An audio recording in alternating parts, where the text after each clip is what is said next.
Hello students, so welcome to lecture number 2 of chapter electrostatics, and today we are going to discuss on the Coulomb's force.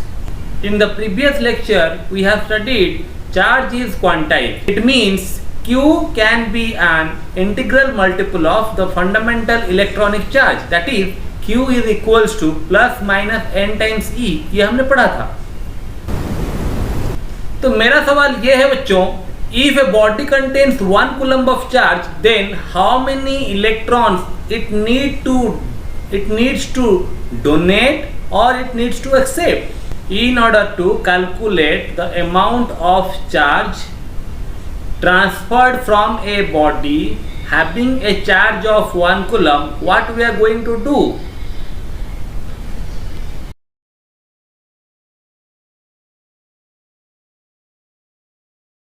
As you can see, if a body requires 1 coulomb of charge, then the total amount of charge in the body is 1 coulomb. So capital Q is equals to 1 coulomb.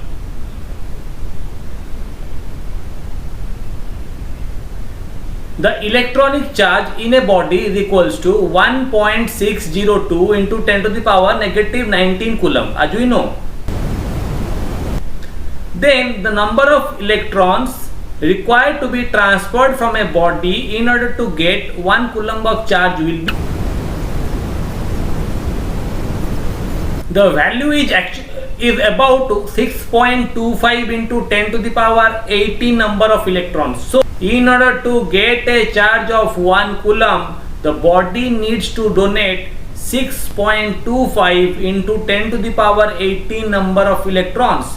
So if we are saying E is also a fundamental unit of charge, it could not be applied, or charge quantization is not applicable in a macroscopic scale because of its very small magnitude. So keep it in your mind that in macroscopic scale, while we are going to deal, we are mainly going to deal with the unit which is called coulomb. Okay students, अभी चलेंगे question number 2 के ऊपर. तो question number 2 क्या है? अगर मैं बोलूं कोई भी इलेक्ट्रिकली न्यूट्रल बॉडी, तो क्या उसमें कोई चार्ज नहीं? ऐसा तो नहीं है, बल्कि किसी भी न्यूट्रल बॉडी के अंदर इक्वल अमाउंट ऑफ पॉजिटिव या नेगेटिव चार्जेस होते हैं. तो अगर ये क्वेश्चन आए, हाउ मच पॉजिटिव और negative charge is contained in 100 gram of water. We know students, water has a chemical formula H2O. So H2O contains 2 hydrogen atoms and 1 oxygen atom. So 2 hydrogen atom का molar mass कितना है बच्चों? Hydrogen का molar mass होता है 1, so 2 hydrogen atom यानी 2, और oxygen का मोलर मास कितना होता है? 16. So total molar mass of water molecule कितना हो गया? 2 into 1 plus 16, that is 18 mu. So इसका मतलब ये होता है कि 18 gram water contains Avogadro's number of molecules.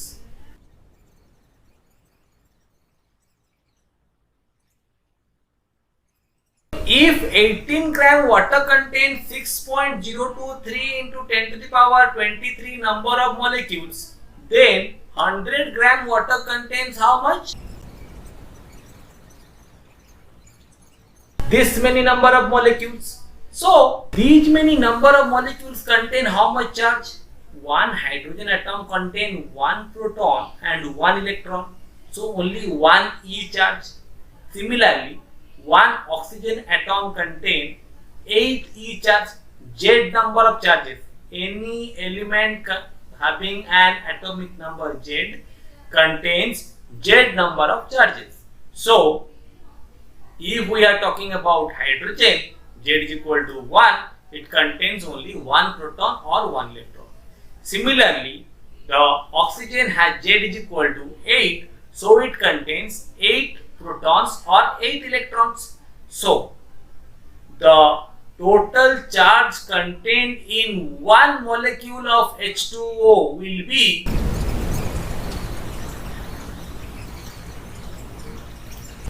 So total charge in one H2O molecule is equals to 10e.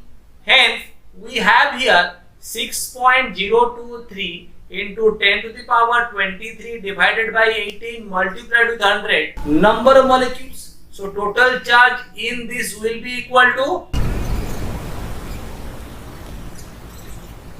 here you can use the value of E to get your final answer. This is how you can calculate how much positive or negative charges contained in a neutral body.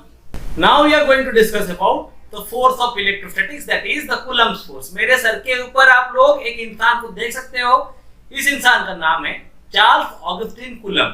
तो इन्होंने क्या बोला, Charles Augustin coulomb ने बोला कि अगर दो charges एक दूसरे को अट्रैक्ट या रिपेल कर रहे हैं तो उनके बीच जो फोर्स लग रहा है, that force is directly proportional to the product of their magnitude and it is inversely proportional to the square of the distance between them. So अगर मैं बोलूं दो charges Q1 and Q2 are separated by a distance r apart, then the force of electrostatics acting between them is directly proportional to the product of their magnitude and inversely proportional to the square of the distance between them.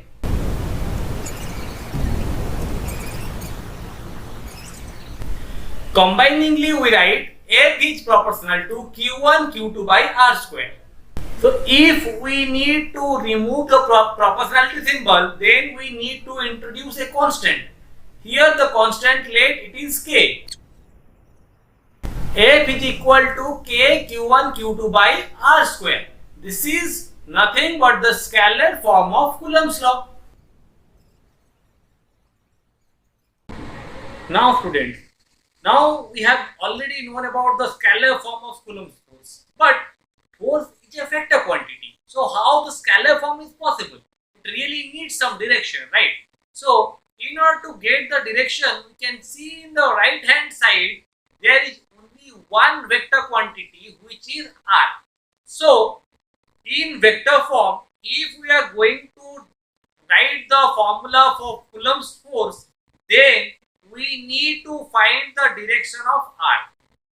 Here r is the displacement vector, so r must be directed from q1 to q2 or from q2 to q1. So we can write here r cap is a unit vector that represents the direction of displacement vector. We know the unit vector can be represented by the vector divided by its magnitude. So r cap is equals to r vector divided by r mod. Hence the equation becomes F is equal to K Q1 Q2 by RQ times R vector. This is nothing but the vector form of Coulomb's, where actually the direction of R, whether R is towards Q1 or towards Q2, it depends on different situations. As we know, the force of electrostatic can either be attractive or repulsive. Hence, if the force between two charges is repulsive, then the force acted by Q2 on Q1 is directed from Q2 to Q1. So this is the direction of R vector. Here F12 represents force on Q1 due to Q. Similarly, if we say force acting on Q2 by virtue of Q1, it will be F21, and the direction you can see. In this case, the R vector is directed from Q1 to Q. Now we need to think about the constant K. What is that constant K actually? The experimentally found value for K in vacuum is equal to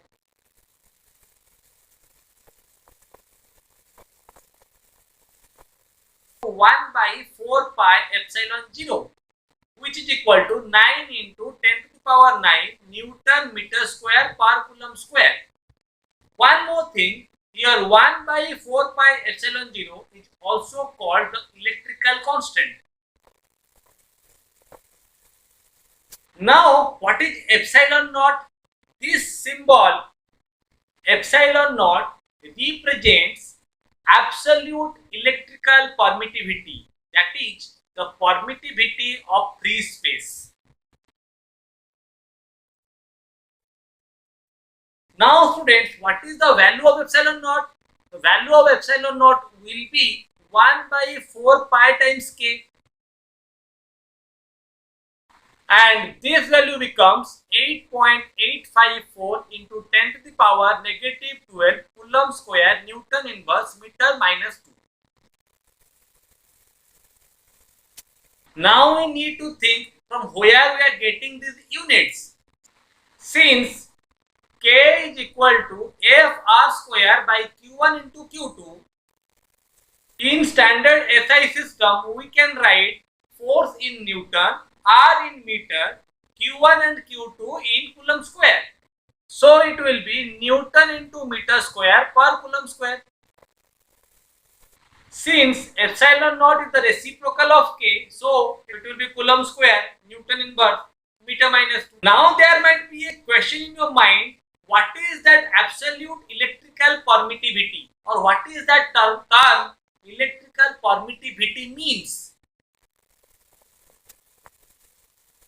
कभी भी classroom के अंदर घुसने से पहले हमें क्या करना पड़ता है बच्चों?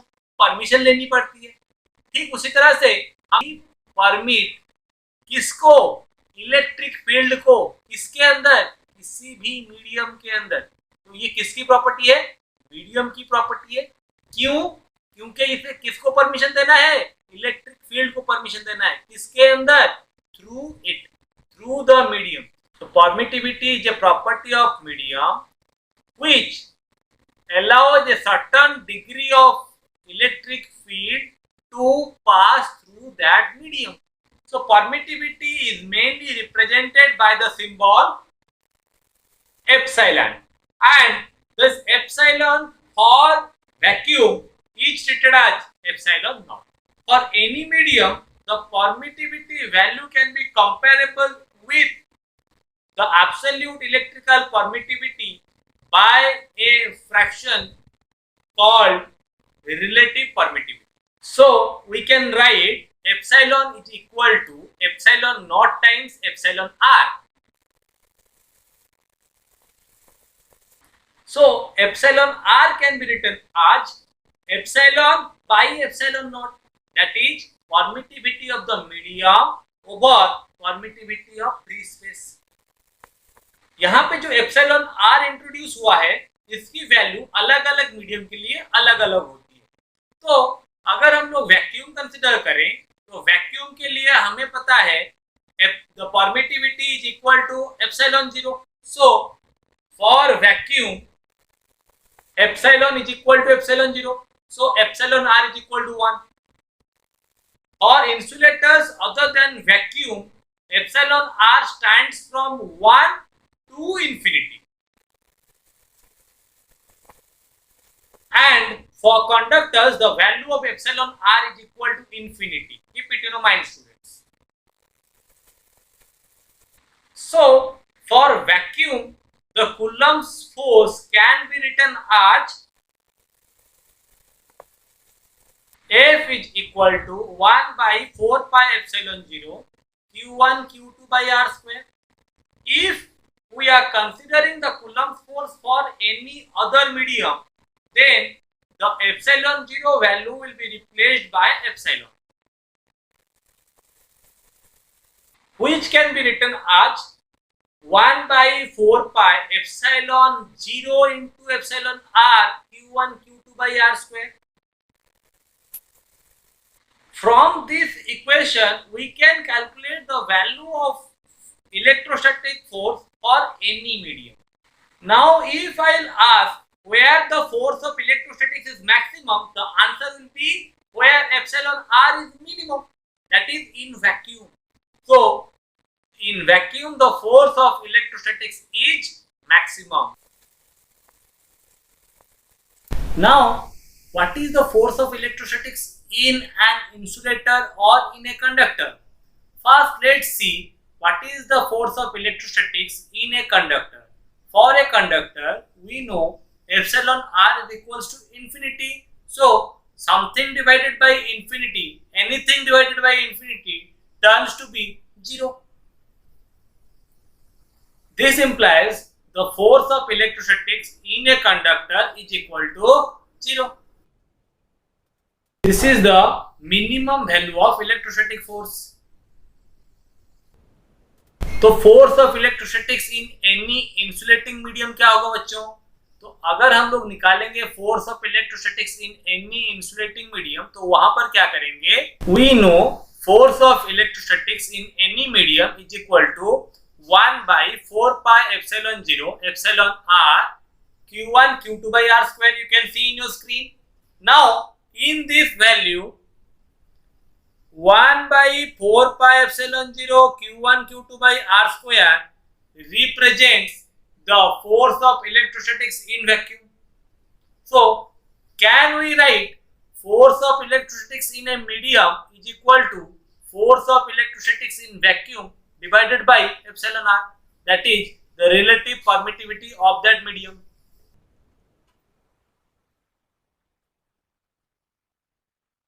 Here the quantity relative permittivity is a dimensionless and a unitless quantity, because epsilon and epsilon 0 both have the same dimension or both have the same unit of Coulomb square Newton inverse meter minus 2. So epsilon r will be dimensionless or unitless. Okay students, so what we have got? The force of electrostatics is maximum in vacuum. It is equal to 0 in conductors, and in insulators it is just in between. Okay students, तो अभी हम लोग बात करेंगे कि Coulomb's force किस property को ओबे कर रहा है. तो सबसे पहला जो चीज है, मैं ये बोल सकता हूं Coulomb's force obeys the inverse square law of force. तो मैंने ऐसा क्यों बोला Coulomb's force obeys the inverse square law of force? Because F depends on 1 upon r square. The second property about what I can discuss is Coulomb's force is a central force, because as we know Coulomb force acts along the direction of the displacement vector. It means it acts along the line joining the two charges. So if the Coulomb's force is acting along the line joining the center of the two charges, then I can say Coulomb force is a central force. Or I can say F cap is equal to r cap. The direction of force is along the direction of displacement. Now the third property, which is also a very important property, that the electrostatic force is a conservative force. It means the work done by electrostatic force is independent of the path followed and only depends on the endpoints.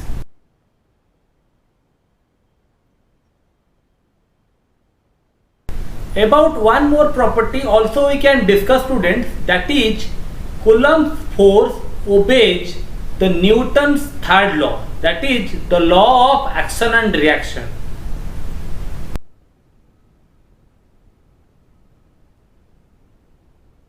We can also prove the last property by taking the vector form of Coulomb's law into account.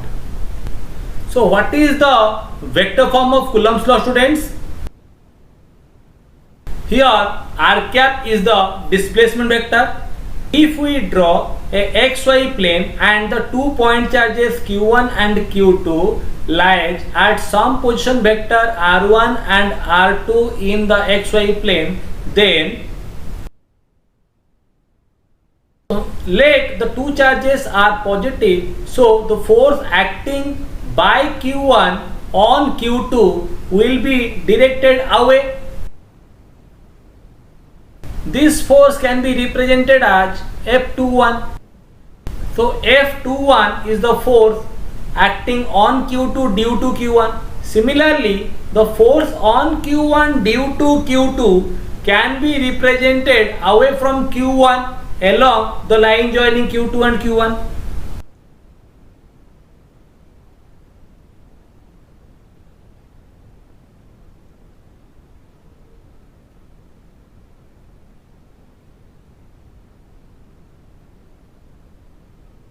Now you can consider the diagram.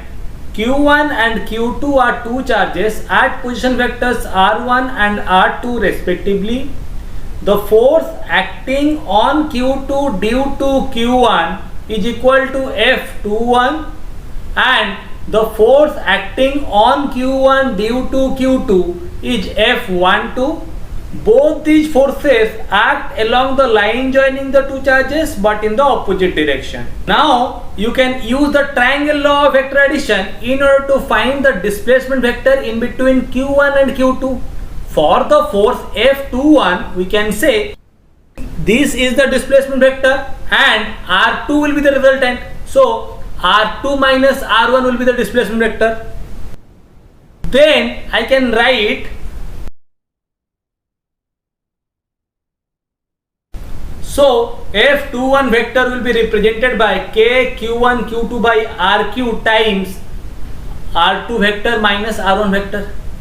Similarly, for the force F12 on Q1, we can say the displacement vector will be, so for the force F12, that is the force on Q1 due to Q2, the displacement vector made in red color will be R1 vector minus R2 vector, since in this case R1 will be the resultant. So the force F12 becomes K Q1 Q2 by RQ R1 vector minus R2 vector. Here we can see the magnitude of R1 vector minus R2 vector is equal to the magnitude of R2 vector minus R1 vector. It is also can be seen from the diagram, both are oppositely directed to each other. Then I can write R1 vector minus R2 vector will be equal to minus of R2 vector minus R1 vector. So in place of R1 vector minus R2 vector, I can write negative of R2 vector minus R1 vector. So F12 becomes negative of K Q1 Q2 by RQ times R2 vector minus R1 vector. This part of this equation is equal to F21. So this implies F12 vector is equal to negative F21 vector. So here we can find F12 is equal to negative F21. This shows the force acting on Q2 by Q1 is equal to the force acting on Q1 by Q2 but in opposite direction. Or we can say this validates Newton's law of action and reaction. So here we can say some of the natures of Coulomb's force. Those are analogous to gravitational force, that is the force acting between two masses.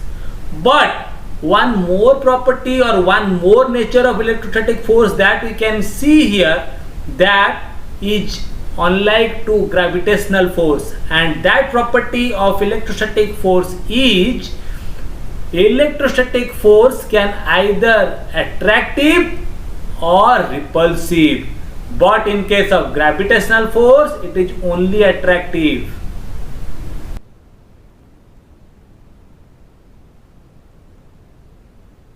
If the two charges are of opposite polarity, then the force is of attractive nature. And if the two charges are of same polarity, then the force will be of repulsive nature. So in today's class, we have discussed what is Coulomb's force, what is the scalar form and vector form of Coulomb's force, what is the electrical constant and how the permittivity of different medium varies, Again, we have studied what are the properties of Coulomb's force and how Coulomb force obeys the Newton's law of action and reaction. So this is all for today's class. In the next class, we are going to do some very interesting numericals on Coulomb's force.